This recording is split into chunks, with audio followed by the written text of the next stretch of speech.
E no mundo de trevas, como é o mundo que nós estamos vivendo atualmente, precisamos da luz de Deus. Quanto mais escura é a noite, mais clara se torna a luz que abre um caminho para nós. Na minha experiência de oficial embarcado por alguns anos, poucos, graças a Deus, mas o bastante, para me lembrar bem a sensação que tínhamos nos aproximando de terra e enxergando o farol numa noite bem fechada, uma noite sem lua, uma noite sem estrelas. Tudo bem, nós tínhamos o radar. Graças a Deus, eu já sou do tempo em que já tínhamos o radar. Mas, ainda assim, mesmo tendo o radar, que naquela época não era grande coisa, mesmo tendo o radar, quando nós estávamos nos aproximando de terra, de noite, e víamos aquele farol que, segundo o nosso planejamento, deveria estar ali, acertei, não estou perdido, eu estou chegando onde deveria. É um alívio muito grande, no meio da escuridão, você encontrar uma luz que ajude a guiar os seus caminhos. Essa é a luz de Deus na nossa vida, essa é a luz de Deus na nossa sociedade. E o farol é você. A luz é de Deus, mas o farol é você. Porque a luz do Senhor resplandece na sua vida, se você assim permitir, e brilhará no meio da nossa sociedade. E com isso, renovando a esperança das pessoas. Vindo para cá de táxi, né? Vocês sabem que eu sofri um acidente, meu carro foi abalroado, e conversando com o motorista de táxi, ele, não, está tudo muito ruim, está tudo muito ruim. E aí não dá para eu ficar concordando com ele, né? Eu tenho que ter alguma palavra boa aqui para ele. Vamos lá, né? Estou indo para a igreja agora, né? E aí comecei a justamente falar com ele aquilo que eu estou aqui falando com vocês. Está sombrio mesmo, está tenebroso, mas eu creio num Deus que já provou ao longo da história que Ele interfere, que Ele levanta homens, vou citar um aqui que é bíblico, Ciro, um rei persa, que Deus levantou para conquistar Babilônia, e uma vez Babilônia conquistada, libertar o povo para voltar para Jerusalém. E o texto bíblico diz, Ciro, o meu servo. Um persa, um homem que não conhecia Deus, mas foi usado por Deus. Então Deus levanta, né? E não é nenhuma referência a nenhum político, né? Já uma vez eu ouvi os pastores fazendo esse tipo de referência, né? Numa outra campanha aí mais para trás, um determinado político, que coincidentemente tinha esse nome. Mas não é isso não, tá? Não é unívoco não, é só um exemplo, ok? Deus levanta pessoas, porque Deus tem um projeto, Ele tem um plano, Ele tem um propósito. E esse propósito final é que nós nos tornemos mais parecidos com Jesus, que é a representação visual de quem é Deus. Ninguém viu a face de Deus, mas Jesus disse, quem vê a mim, vê o Pai.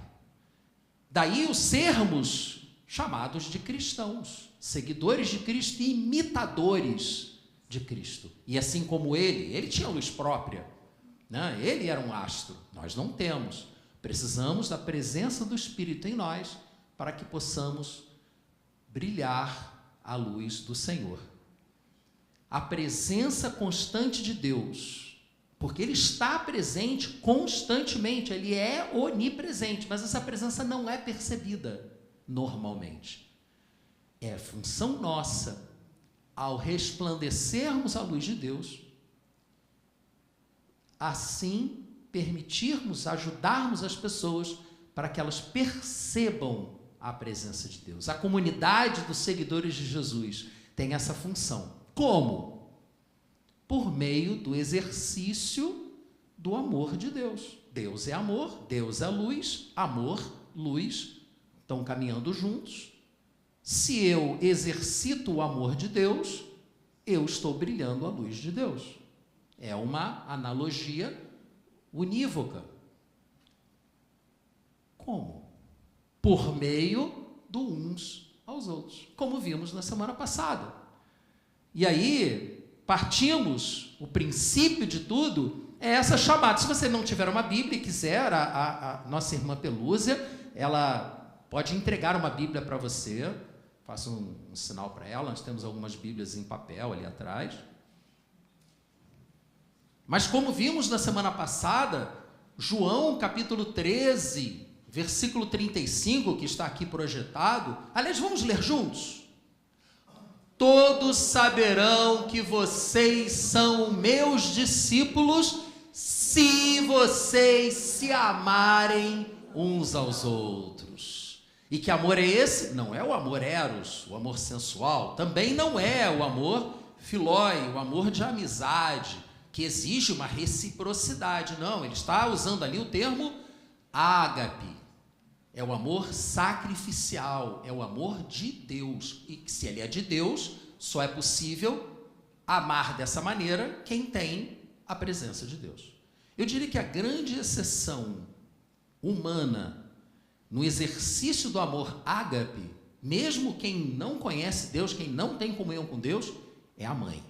Não é o pai, não. O pai é desnaturado. Mas a mãe, eu sei que há pais e pais, mas, gente, não tem como. Eu até digo brincando às vezes que Deus não é pai, Deus é mãe. Porque a forma como ele nos ama não é uma forma de um pai masculina, é a forma de uma mãe. Que ele se derrama por nós de uma forma que só a mãe consegue. Eu lembro. Às vezes eu acordava e percebi que minha esposa estava lá, tomando conta da cria. Ia trabalhar no dia seguinte. Eu também. Mas o peso maior caía sobre ela. As mães, realmente, elas expressam esse amor sacrificial pelos seus filhos, né? Não tem coisa mais desnaturada do que uma mãe abandonar uma criança. Não causa, não choca as pessoas quando isso acontece? As pessoas não percebem que tem algum tipo de problema com aquela pessoa? Não é natural a mãe abandonar os seus filhos. Porque essa espécie de amor, ela se sobressai. Ela se sobressai. E é nesse exercício do uns aos outros, da mutualidade, que nós estaremos brilhando a luz de Deus na nossa sociedade. E aí eu pergunto para você, na prática, como é que você está vivendo essa dimensão sacrificial do amor de Deus? Como é que você... Não é para me responder, não. Pare e pensa um pouquinho. Eu tenho me sacrificado por alguém? Eu tenho feito por alguém alguma coisa que está me custando alguma coisa? Porque é muito fácil ajudarmos quando não nos custa nada, né? Moça, tio, tia, me ajuda aí, toma R$2 aqui. Não vai te fazer falta nenhuma. E você dá para se livrar da apurrinhação. Isso não é amor. Isso não é amor. Não significa que você tem que sair por aí. Desculpe. Vê uma água para mim, por favor. Não significa que você precisa sair por aí distribuindo dinheiro. Isso também não é amor, né? Mas a sua ajuda, ela tem que significar alguma coisa para você. Tem que te custar alguma coisa. E Davi, o homem com o coração segundo o coração de Deus, ele uma vez ofereceram a ele o terreno. Tá aqui, rei, toma o meu terreno aqui, faz aqui nesse terreno o sacrifício a Deus, toma aqui os meus bois para você sacrificar, toma aqui os meus equipamentos para usar como lenha. Ele falou assim, eu jamais oferecerei a Deus uma oferta que não me custe nada. Eu vou comprar tudo. Dá o preço que eu vou comprar. Lógico que o cara não tinha opção de não vender, mas pelo menos iria receber o pagamento justo pelo que tinha sido dele. Semana passada, apresentamos esse princípio.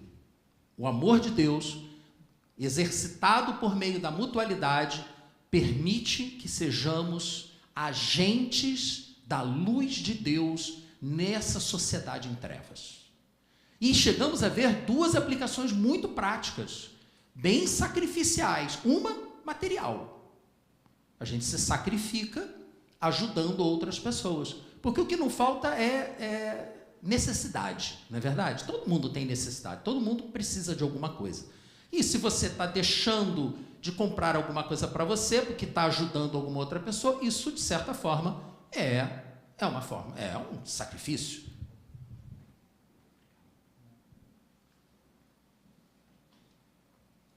É um sacrifício. Mas há um outro tipo de sacrifício, você sacrificar a sua opinião, ou, melhor colocando, a expressão da sua opinião. Você não mudou de ideia, você apenas ficou quieto. Gente, quem é que conseguiria imaginar, há 20 e poucos anos, alguém ia ali na pracinha, subir em cima de um caixote e começar a gritar o que pensa? Alguém fazia isso há 20 e poucos anos, dali para trás? Não, né? Se uma pessoa subisse num caixote e começasse a gritar para os outros o que pensa, todo mundo ia achar que ele era maluco. Hoje todo mundo faz isso na praça pública, na ágora digital. Fica todo mundo dizendo o que pensa. E às vezes fazendo revelações, caraca, cabeludas.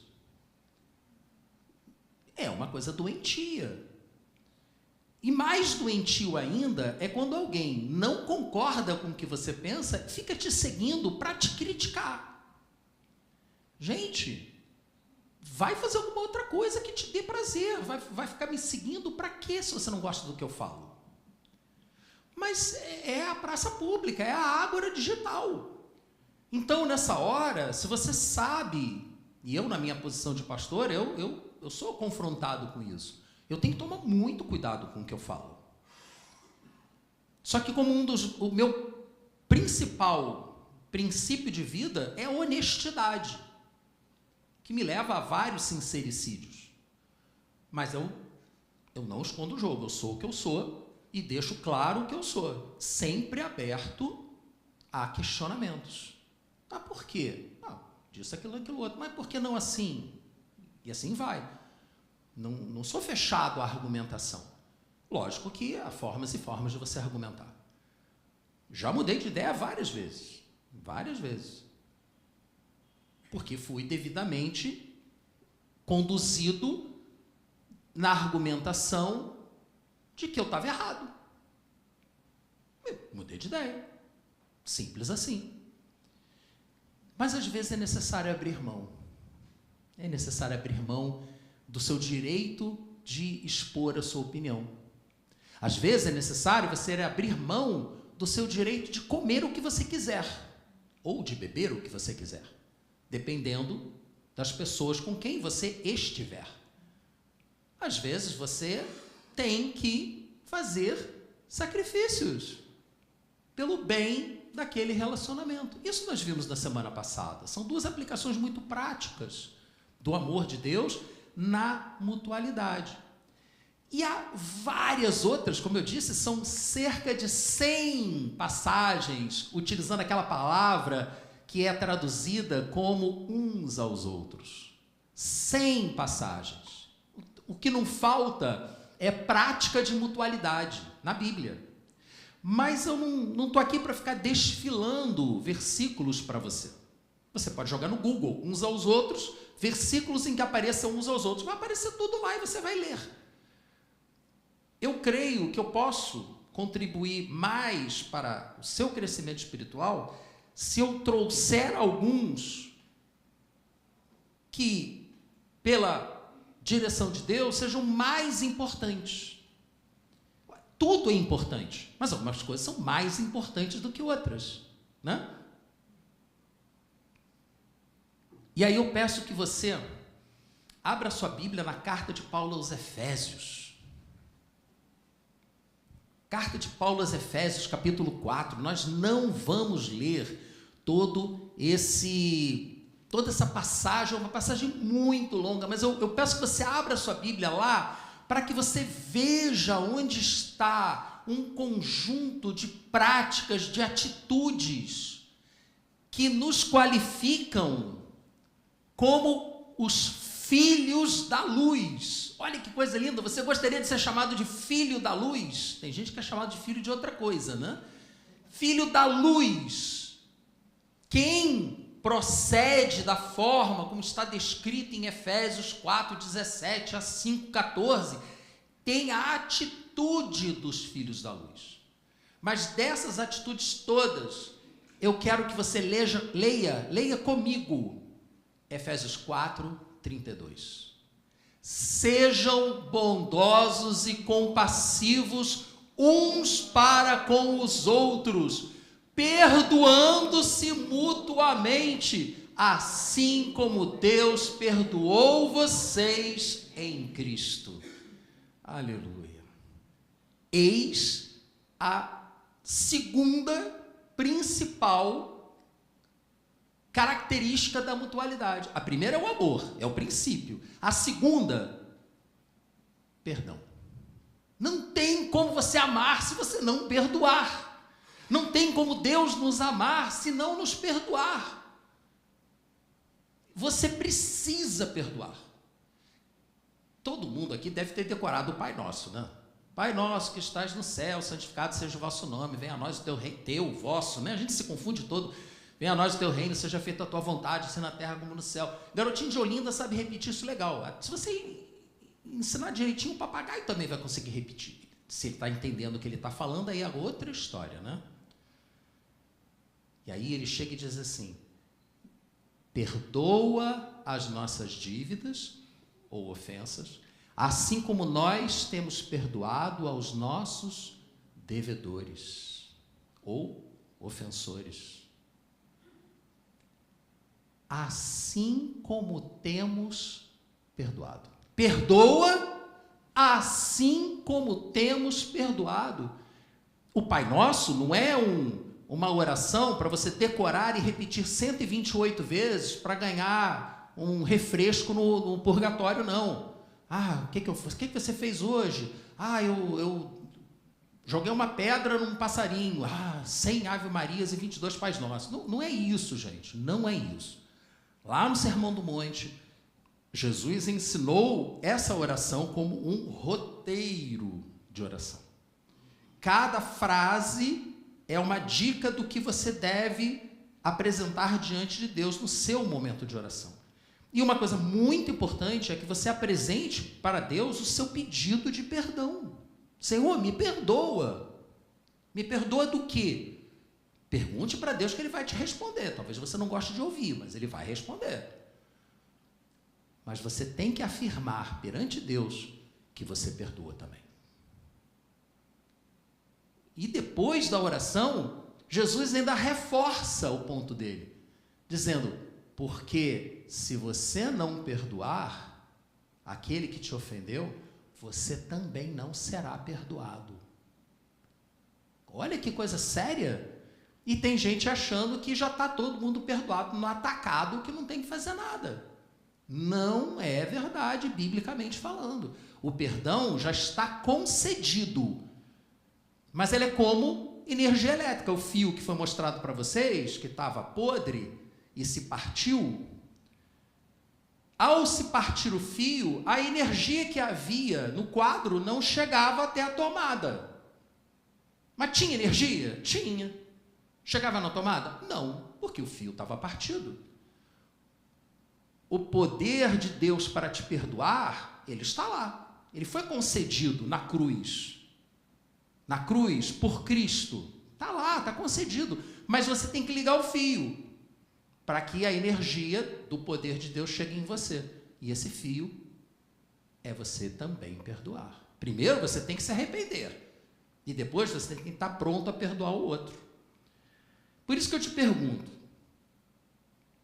como você reage quando é ofendido, quando é injustiçado? Não tem coisa pior do que injustiça, não é verdade? Ofensa, o cara é maluco, está doente, está com algum problema. Mas injustiça é uma coisa que embrulha o estômago, te faz passar mal. Como você reage? O texto clássico, que trata do perdão, que também está... Jesus falou do perdão no Sermão do Monte. Tempos depois, seus discípulos estavam discutindo, e aí Pedro chega para Jesus e pergunta. Vou ler para vocês, se você quiser acompanhar na sua Bíblia, tá? Mateus, capítulo 18, 21 a 35. Texto clássico sobre o perdão. Então Pedro aproximou-se de Jesus e perguntou: Senhor, quantas vezes deverei perdoar a meu irmão quando ele pecar contra mim? Até 7 vezes? E Jesus respondeu: eu lhe digo, não até 7 vezes, mas até 70 vezes 7. Quem assiste aquela série The Chosen deve ter visto, se não me engano, temporada 4, que acontece lá Pedro tinha um rancor profundo contra Mateus, e Mateus, por sua vez, se sentia humilhado por Pedro. E aí um tinha que perdoar o outro, e aí os dois vão em busca da orientação de Jesus, e Jesus diz, você vai ter que perdoar, você vai ter que ir lá pedir perdão pelo que você fez, e vai ter que perdoá-lo pelo que ele fez por você. E aí, nessa, o Pedro vai procurar Jesus e pergunta para ele: quantas vezes eu tenho que perdoar? Esse diálogo aqui. É tão bonito você ver, de uma forma dramatizada aquele texto bíblico. É lindo, é lindo. Eles enxertam muita coisa que não está na Bíblia, mas é para dar licença poética, Fica bonito. Por enquanto, não vi praticamente nada questionável ali. Gente, qual foi a resposta de Jesus? Acabamos de ler. Não 7 vezes, mas 70 vezes 7. Aí você vê no seriado o Pedro contando nos dedos. 70 vezes 7, aí fazendo continha. Aí Jesus vira para ele e diz: para, Pedro. Para, Pedro, para. Nem isso não. 70 vezes 7 não é para você fazer conta de multiplicar, não. Isso significa uma infinitude de vezes. É algo incontável. Entendeu agora, Pedro? Ah, tá bom. Agora eu entendi. Nós temos que entender também,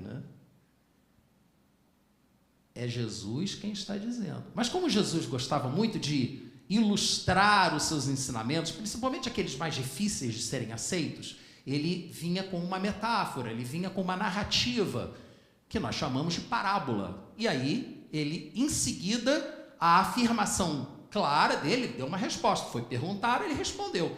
Mas ele sentiu, eu creio, que ele sentiu que a resposta dele não ficou muito clara. E então ele ilustra a resposta dele com essa parábola. Eu não vou descer em detalhes na parábola, porque ela já foi fruto de uma mensagem inteira só sobre esta parábola. Na série que nós tivemos no ano passado, se não me engano, ou há 2 anos, sobre as parábolas de Jesus. Escolhemos várias das mais conhecidas e as apresentamos aqui. Então, se você tiver curiosidade em entrar em detalhes sobre essa parábola, vá lá no nosso canal do YouTube, que ela deve estar lá. Assim espero eu. Mas eu vou sintetizar para você o que está a seguir. Então, Jesus contou a parábola do servo impiedoso para explicar o que ele estava querendo dizer. E o que diz a parábola? Que um senhor tinha muitas posses e muitos servos. Um desses servos o procurou para pedir ajuda, pedir perdão, pedir uma extensão no prazo da sua dívida. Mas a dívida era impagável. O texto utiliza um termo, talentos de ouro, que são toneladas de ouro. Não tem como um servo ter uma quantidade tão absurda de dinheiro assim. Era algo impagável. E o Senhor o perdoa. Não precisa me pagar nada, não. Ele sai dali, encontra com um colega de trabalho, um conservo, que está devendo um dinheirinho para ele. É um dinheirinho. Ninguém gosta de perder dinheiro, não é verdade? Alguém está te devendo, você quer que a pessoa te pague. Mas você acabou de ser perdoado de uma dívida impagável. E ao se encontrar com o conservo faz exatamente, Jesus ainda colocou as mesmas palavras que um falou para o seu senhor e o colega falou para o colega de trabalho. Ao que o colega respondeu: de jeito nenhum, vai me pagar tudo o que deve, ou então você vai preso. Mas vocês sabem perfeitamente que nada que é feito fica escondido. A própria Bíblia diz que tudo o que está sendo feito às ocultas será exposto. Então, aquilo que você acha que ninguém está vendo, estão vendo sim. Tanto Deus, que está presente em todos os lugares, quanto o diabo, que tem agentes dele em todos os lugares também. Como já dizia aquela música, não há nada nesse mundo que eu não saiba demais. Ele sabe, são os espíritos do ar, como diz a Bíblia. Eles veem o que você faz. Nós cremos que eles não são capazes de ler a sua mente. Mas só pela forma como você olha, qualquer pessoa com um pouco de discernimento já sabe o que você está pensando. Né? Já notaram isso? A forma como a pessoa olhou, virou a cabeça e tal, opa, a pessoa está pensando tal coisa.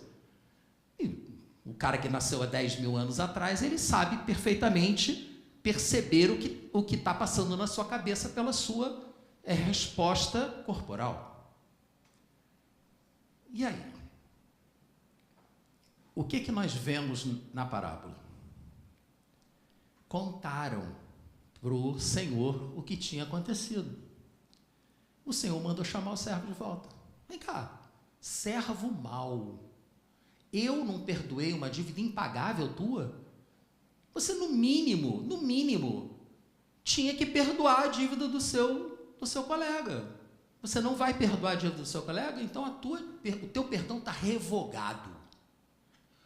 Nossa, o perdão de Deus pode ser revogado?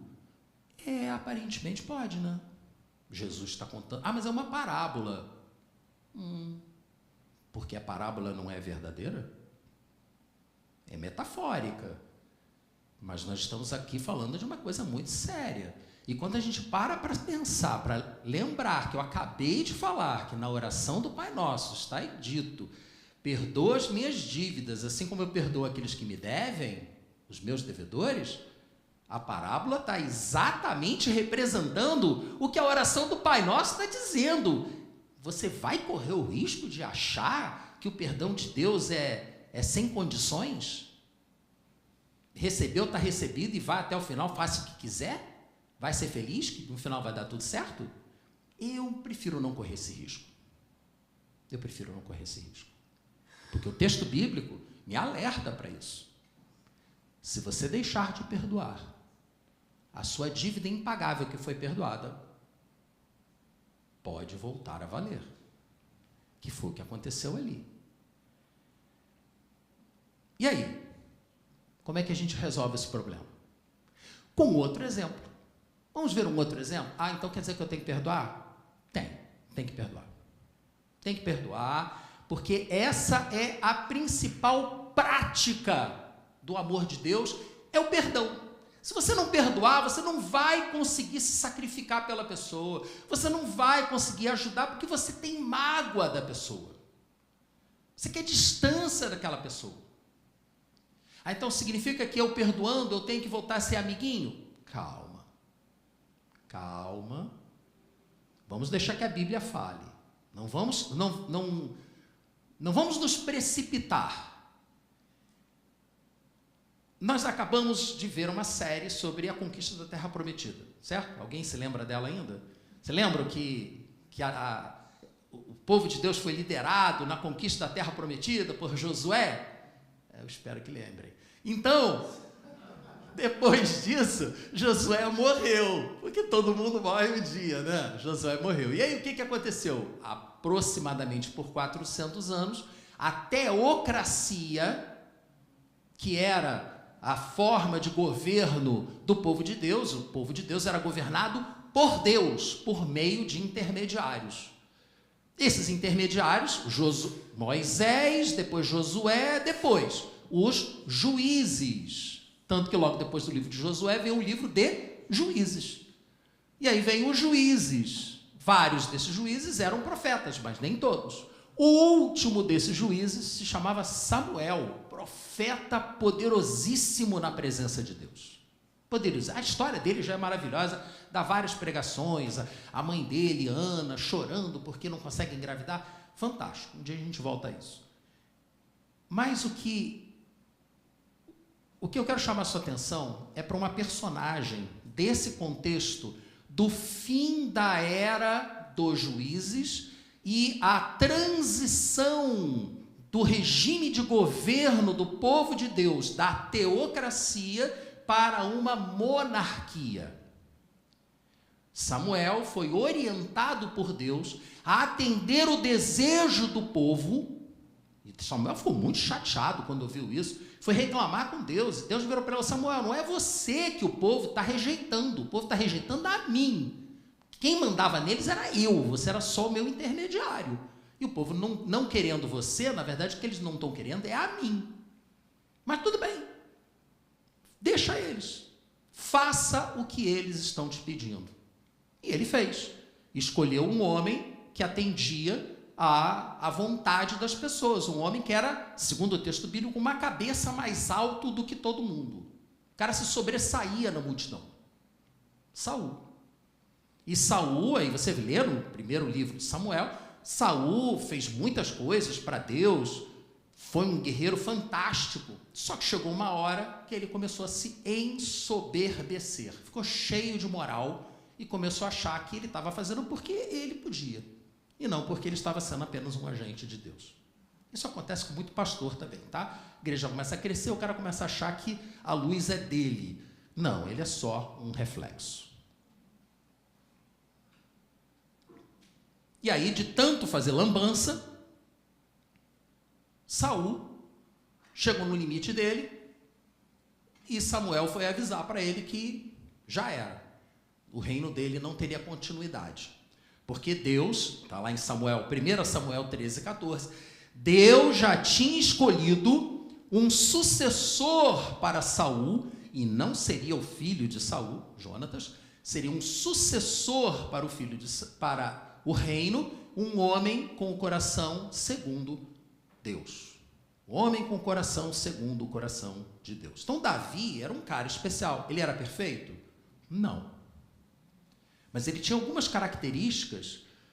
Se Deus disse, está na Bíblia, que ele era um cara com um coração especial, vamos olhar para o que ele fazia de bom? Vamos tentar copiar? Por isso que eu creio que é o melhor exemplo bíblico para a prática do perdão está na atitude de Davi para com Saul. Porque vocês devem se lembrar, né, de novelas da Record e filminhos da televisão, que Davi era um garoto novo, 16 aninhos, chegou lá no campo de batalha, tinha lá o gigantão falando um monte de atrocidade, falou, que é isso? Se encheu de moral, falou que ele ia dar conta do recado, com a ajuda de Deus matou o gigante, casou com a filha do rei, virou general no exército, novinho, né? Pô, filho do rei vira general fácil, né? Hoje em dia não é mais assim. Melhor não falar nada. Tá vendo? Melhor não falar nada, senão vou ferir sentimentos. Gente, o cara estava arrebentando, estavam fazendo canções, Saul matou milhares, mas Davi matou dezenas de milhares. Aí Saul ficou o quê? Mordido, ficou com inveja, ficou com ciúmes e partiu para cima de Davi, decidiu matá-lo. E Davi teve que fazer o quê? O que ele fez? Fugiu. Não, o Senhor está comigo. Não, o Senhor está comigo, portanto vou fugir e ele vai me ajudar a fugir. Mas gente, não tentareis ao Senhor teu Deus. Te avisam que estão vindo te matar, fuja. Porque é Deus que está te avisando, estão vindo te matar, cara, foge. Não, eu estou com o Senhor. Aí você chega lá no céu, pô, não estava contigo? Estava.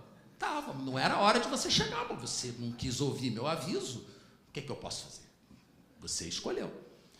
E ele fugiu e Saul foi atrás. E ele, com alguns seguidores, aos poucos foi aumentando o número de seguidores, porque ele era um cara reconhecido, com um excelente estrategista, um general fantástico e tal, e um monte de gente começou a segui-lo. E ele literalmente foi para o deserto, ele se escondia nas cavernas. Pô, que vida para um escolhido de Deus, né? E ele estava lá escondido numa caverna e Deus, aparentemente, aos olhos humanos, entregou o seu inimigo em suas mãos. Saul entrou na caverna para se aliviar. Pô, os caras já estavam escondidos numa caverna e ia virar banheiro público aquele negócio, né? Coisa desagradável. Mas ele estava ali dentro se aliviando e Davi pôde se aproximar dele tão pertinho que pôde cortar um pedaço do manto dele. Pô, quem corta um pedaço do manto, corta o pescoço também, né? Não é verdade? E tanto é verdade que chegaram para Davi, os seus seguidores, está aqui no texto bíblico, olha só, 1 Samuel 24, 6, Davi, mata ele, Davi. Deus entregou ele nas suas mãos. Não parece isso, né? Qual foi? Olha a resposta do homem com o coração segundo o coração de Deus. Que o Senhor me livre de fazer tal coisa. Que o Senhor, letra maiúscula, me livre de fazer tal coisa com o meu Senhor, letra minúscula. De erguer a mão contra ele. Não, eu não posso fazer isso. Ele é um ungido do Senhor. Quem é o ungido do Senhor hoje? É o pastor? É você. Você sabia que você é um ungido do Senhor? Se a unção com óleo do tempo do Antigo Testamento, ela era um símbolo da presença do Espírito Santo. E todos nós temos o Espírito Santo, porque é o Espírito Santo quem nos convence da verdade de Deus, nos convence do nosso pecado, nos convence da justiça de Deus que não aceita pecado e que, portanto, nós temos que nos arrepender, porque haverá um julgamento. Quem nos convence disso é o Espírito Santo. Então é impossível. A palavra de Deus diz que ninguém diz que Jesus é o Senhor se não for pelo Espírito. Então todos nós que dizemos que Jesus Cristo é o Senhor e cremos no que estamos falando, não estamos apenas papagueando uma frase decorada, mas realmente cremos nisso, aquele que confessa com a sua boca naquilo que crê no coração, está salvo, está ungido. Então você não pode levantar a mão contra o teu irmão, porque ele também é ungido do Senhor. Olha o exemplo de Davi aqui. Não é você que tem que se vingar, a vingança não é tua. Ele não te pertence, aquela pessoa não te pertence. Ela pertence ao Senhor. Estou falando de irmãos aqui, tá, gente? Isso aqui é para irmãos. Uns aos outros da Bíblia é entre os irmãos. Não é para os de fora. Você até estende para os de fora. Mas o foco de uns aos outros na Bíblia é aos irmãos. Veremos isso com mais detalhes na semana que vem. É o seu irmão que levantou, que pisou na bola contigo, que te magoou, te feriu, cometeu uma injustiça com você, porque é um ser humano, é falho, como você também é. Quem aqui nunca foi ferido na vida? Por um irmão. Um irmão, vamos lá. Quem é que foi ferido? Para facilitar, né? Ninguém levantou a mão, então quem é que foi ferido por um irmão aqui? Eu fui. E por pastor também, inclusive. Fui. E o que eu posso fazer? Vou me vingar? Não. E olha que eu tive a oportunidade. Não sou Davi, não. Nem estava numa caverna. Mas as oportunidades são outras. E vocês sabem o que aconteceu depois? 2 capítulos depois, Samuel 26, 1 Samuel 26, Saul se colocou de novo, ou foi colocado por Deus de novo na mão de Davi. Mas nessa passagem, o que Davi fez? Quando Saul saiu da caverna, ele, depois de um tempo, porque ele não sobreviveu tanto tempo sendo burro, né? Ele esperou um tempo, quando Saul já tinha se afastado, aí ele saiu, e no versículo 12, o Senhor julgue entre mim e ti. Olha só, ele não chegou, ele não, tudo bem, deixa para lá. Não é deixa para lá, não. O Senhor julgue entre mim e ti, vingue ele, o Senhor, os males que tens feito contra mim, mas não levantarei a mão contra ti.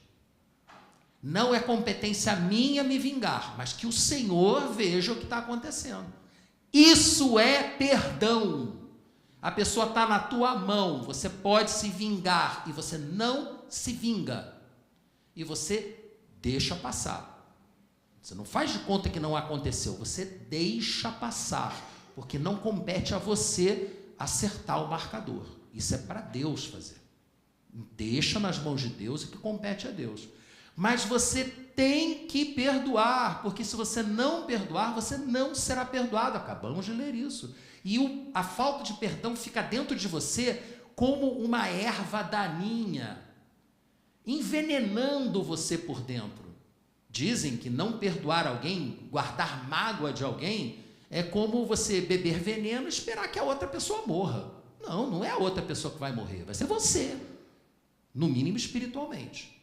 Porque a partir do momento que você não perdoa, o que vai acontecer contigo? Você vai definhar espiritualmente. É o que acontece. E como eu disse, qual foi a resposta de Saul quando foi confrontado por essa atitude de Davi? Oh, meu querido, você está certo, eu estou errado. Oh, me perdoe, eu estou muito errado. Volta comigo para o palácio. Ele voltou? Claro que não. Perdoou, mas não é burro. Perdoar não significa fazer de conta que não aconteceu. Ele sabia que o cara não era confiável. E se ele se colocasse a vida dele na mão do cara, ele provavelmente ia morrer.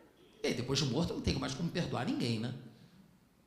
Tanto que Saul foi para um lado, ele foi para o outro. Tempos depois, Saul foi atrás dele de novo. Olha só, se ele voltasse, se ele aceitasse o convite de Saul para voltar para o palácio, o que ia acontecer com ele? Não voltou não. Voltou para o deserto. E lá no deserto teve outra oportunidade, capítulo 26. E aí todo o acampamento de Saul caiu num sono profundo. E Davi e alguns dos seus homens conseguiram se aproximar a tal ponto de Saul que tiraram a lança dele e levaram embora ali a botija d'água também. E aí no dia seguinte, pela manhã, ele lá do alto do monte, aqui Saul, olha a tua lança aqui, se eu quisesse eu teria te matado. E Saul foi embora de novo. Davi foi com ele? Não, pelo contrário, ele foi se homiciar, se esconder entre os filisteus, porque só ali que Saul não iria atrás dele, porque sabia que Saul não ia parar, e era um homem ungido do Senhor. Então, meu irmão, você é um ungido do Senhor, e você pode ter esse tipo de atitude como Saul, mas você, como ungido do Senhor, deve ter a atitude como a de Davi, perdoa. E isso não significa fazer de conta que nada aconteceu. Porque uma coisa é perdoar, não buscar vingança, retribuição. Outra coisa é confiar. Confiança é uma coisa que é muito difícil de se conquistar e muito fácil de se perder. A pessoa pede perdão, maravilha, vai entrar em estágio probatório, vai mostrar que veio. Vai ter que comprovar que realmente se arrependeu, porque o verdadeiro arrependimento gera mudança de atitude. Ou então é só remorso. E remorso não ajuda ninguém. Nem quem tem, nem quem está do outro lado. Então, diante disso tudo, o que eu tenho a dizer para vocês? Romanos, capítulo 12. Versículos 17 e 18. Não retribuam a ninguém mal por mal. Procurem fazer o que é correto aos olhos de todos. Façam todo o possível para viver em paz com todos. Você vai fazer a sua parte. Se a outra pessoa não quer ter paz com você, você não tem como obrigar a outra pessoa a ter paz contigo, gente. Você vai fazer a sua parte. E ele continua dizendo, não vou projetar, amados, nunca procurem vingar-se, mas deixem com Deus a ira, pois está escrito, minha é a vingança, eu retribuirei, diz o Senhor. Pelo contrário, Paulo continua, se o teu inimigo tiver fome, dê-lhe de comer. Se tiver sede, dê-lhe de beber. Fazendo isso, amontoarás brasas vivas sobre a cabeça dele. Aí a gente pensa assim, que bom, né? Aí as brasas vivas vão torrar o cara. Não é isso não. Brasa viva na Bíblia é a representação da presença de Deus. Lembra quando Isaías foi levado diante do trono? Veio um anjo, pegou uma brasa viva debaixo do altar com uma tenaz, tocou nos lábios de Isaías, porque ele dizia, eu sou um homem impuro, de lábios impuros. Aí vem a brasa viva, toca e transforma. Então, quando você se deixa usar pelo Espírito para pagar o mal com o bem, para ao invés de revidar com a pessoa que te fez o mal, se ela tiver fome, você dá de comer, se ela tiver sede, dá de beber, você com isso está sendo um agente do Espírito Santo, para o Espírito Santo chegar para aquela pessoa e falar assim, está vendo como você está errado? Não está na hora de se arrepender nessa tua atitude com aquela outra pessoa? Olha como aquela outra pessoa está te tratando. É o Espírito Santo, não é você que vai fazer isso. Não é você que vai convencer a outra pessoa de que ela está errada. É o Espírito Santo. Deixa o Espírito Santo fazer a parte dele. E aí, o Paulo conclui esse trecho de Romanos 12 dizendo, não se deixem vencer pelo mal, mas vençam o mal com o bem. E aí, eu lhes pergunto, como você retribui ao mal que te fazem? Eu perguntei aqui se você já tinha sido ferido, todos levantaram a mão. Todos nós já fomos feridos, vez ou outra, inclusive por irmãos. Existe uma posição muito radical, que está no Sermão do Monte, que está em Mateus capítulo 5, versículo 39. Se alguém o ferir na face direita, ofereça-lhe também a outra. Super radical. Mas será que é literal? Ué, mas está escrito, deve ser literal, né? Só que 2 versículos antes ou depois, eu sempre me esqueço, tem lá, se o teu olho direito te faz pecar, arranca-o e joga fora. Opa, aí ficou complicado, né? Se tua mão direita te faz pecar, corta e joga fora. Então, gente, é na mesma passagem, é no mesmo Sermão do Monte. Se oferecer a outra face for literal, bateu em você, você vai lá e bate agora do outro lado, então você vai ter que sair por aí cortando a tua mão, arrancando o olho fora.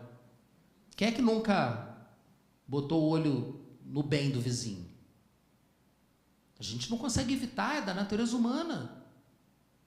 E ninguém sai por aí arrancando o olho. Não é literal. Ah, Leonardo, isso é uma pressuposição tua. Vamos a um exemplo para concluir? Jesus. Não foi Jesus que disse isso? Lá em Mateus, capítulo 5, versículo 39? Mas em João, capítulo 18, versículo 23, Jesus estava diante do Sinédrio e deu uma resposta atravessada para o sumo sacerdote e tomou-lhe um tapa na cara. Pá! Olha como você fala com o sumo sacerdote. A mesma coisa aconteceu com Paulo, anos depois. Tomou-lhe uma de com vontade. Pá! O que Jesus fez? Agora bate do outro lado? Não, eu vou ler para vocês o que ele fez. Se eu disse algo de mal, denuncie o mal. Mas se falei a verdade, por que você me bateu? Ué? Ele não falou que tinha que oferecer a outra face? É metafórico. Assim como arrancar olho e arrancar a mão. Significa que você não deve se vingar. Que você deve estar pronto a dar de comer, a dar de beber àquele que te feriu. Não é masoquismo celestial, não, gente. E assim como Davi não confiou, perdoou, tanto perdoou que não se vingou, mas não confiou em Saul, talvez você não possa confiar na pessoa que te feriu. Mas para o bem da relação, você até vai... Não, então vamos lá, vamos reconstruir a relação. E aí é um dia de cada vez. Com cuidado. Com cuidado. Então, meus irmãos, concluindo mesmo, ser cristão, ser discípulo de Jesus, significa buscar a semelhança com Jesus. Nós vimos aqui o que Jesus fez. Nós vimos aqui o que Davi, o homem com o coração segundo o coração de Deus, fez. Vamos imitar, vamos nos inspirar na prática deles, da mutualidade. E vamos aplicar isso nos nossos relacionamentos. E assim nós iremos resplandecer a luz de Deus. E esse mundo em trevas verá que há esperança para aqueles que caminham com o Senhor.